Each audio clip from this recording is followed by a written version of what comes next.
Poly వ్లాగ్స్కి స్వాగతం. ఈరోజు మన ఫ్యామిలీ మెంబర్స్తో నేను షేర్ చేసుకోబోయే రెసిపీ వచ్చేసి బీరకాయ పచ్చి రొయ్యల కూర అండి. చాలా యమ్మీగా ఉంటుంది, చాలా సింపుల్గా కూడా చేసేసుకోవచ్చు.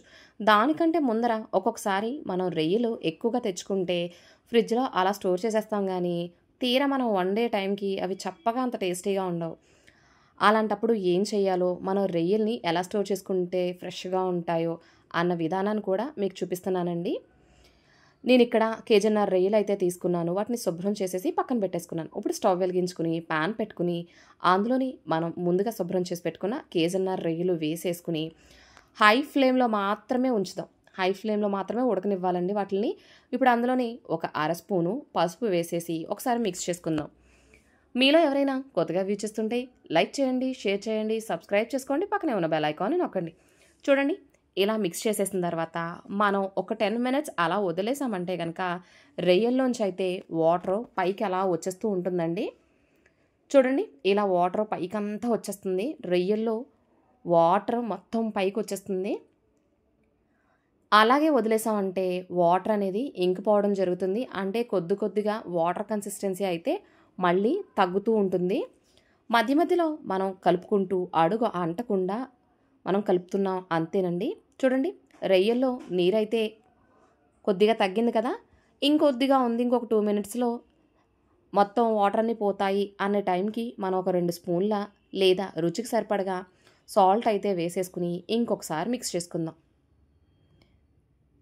చాలా ఈజీగా మనం రొయ్యలను స్టోర్ చేసుకోవచ్చండి ఈ పద్ధతిలో అయితే కనుక. చూడండి, ఇలా ఒకసారి కలిపేసుకుని అందులోని మనం ఒక 4-5 టేబుల్ స్పూన్ల ఆయిల్ కూడా వేసుకున్నామంటే చక్కగా విడివిడిగా రొయ్యలు ఒకదానికొకటి అంటుకోకుండా ఉంటాయి. అందుకు ఇందులో నేను ఆయిల్ కూడా యాడ్ చేస్తున్నాను. ఒక 4 టేబుల్ స్పూన్ల ఆయిల్ వేసేసాను. వేసేసి మరొకసారి కలుపుకుని మరొక 2 నిమిషాలు అలాగే వదిలేద్దాం.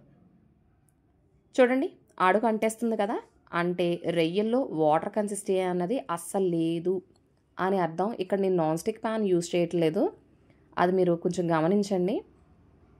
చూడండి, చక్కగా రొయ్యలన్నీ కుక్ అయిపోయినాయి కదా. ఇప్పుడు స్టవ్ ఆఫ్ చేసేసి పక్కకు దించేసుకుని రొయ్యల్ని పూర్తిగా చల్లారనివ్వండి.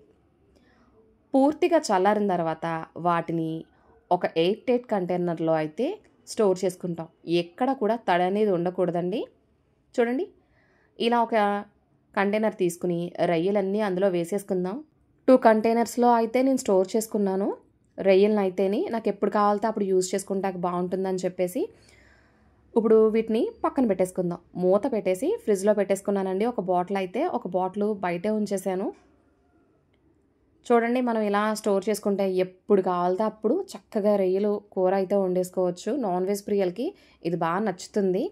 మిగిలిన రొయ్యలతో నేనైతే బీరకాయ పచ్చి రొయ్యల కూర అయితే వండేస్తున్నానండి.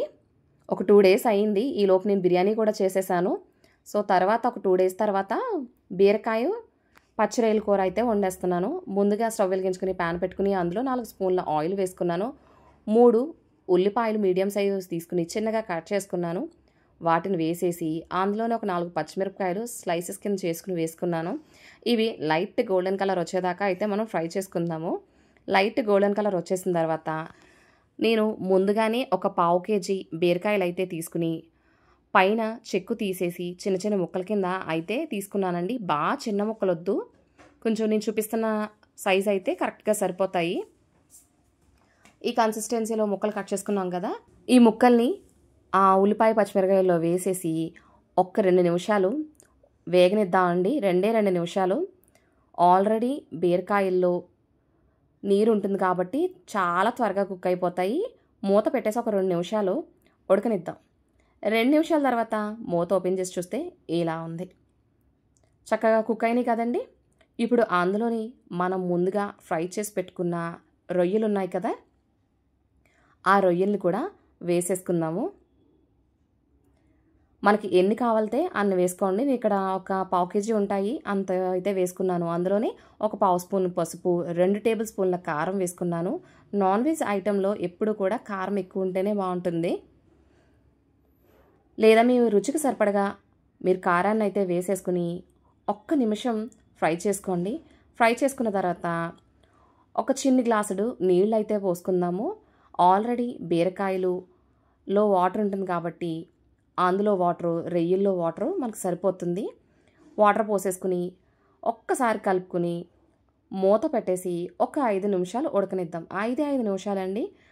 5 నిమిషాలు ఉడికిన తర్వాత మూత ఓపెన్ చేసి చూస్తే కనుక ఇలా ఉంది. చక్కగా గుమగుమలాడుతూ కమ్మనైన రొయ్యల కూర అయితే రెడీ అయిపోయిందండి. ఒకసారి మిక్స్ చేసుకుని మీ దగ్గర కొత్తిమీర ఉంటే వేసేసుకుని స్టవ్ ఆఫ్ చేసుకుని సర్వ్ చేసుకోవడమే. యమ్మీ యమ్మీ బీరకాయ పచ్చి రొయ్యల కూర అయితే రెడీ అయిపోయింది. ఇంకెందుకు ఆలస్యం, సర్వ్ చేసుకోవడమే. Thank you for watching.